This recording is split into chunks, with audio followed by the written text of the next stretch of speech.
ब्रह्ममुरारिसुरार्चितलिङ्गं निर्मलभासितशोभितलिङ्गम्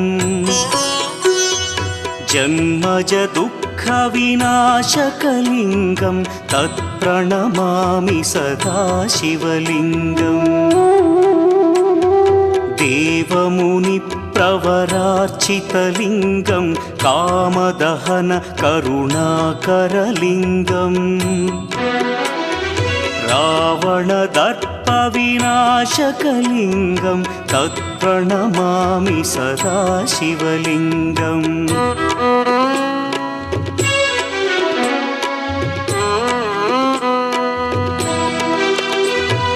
सर्वसुगन्धसुलेपितलिङ्गं बुद्धिविवर्धनकारणलिङ्गं सिद्धसुरासुरवन्द्यलिङ्गम्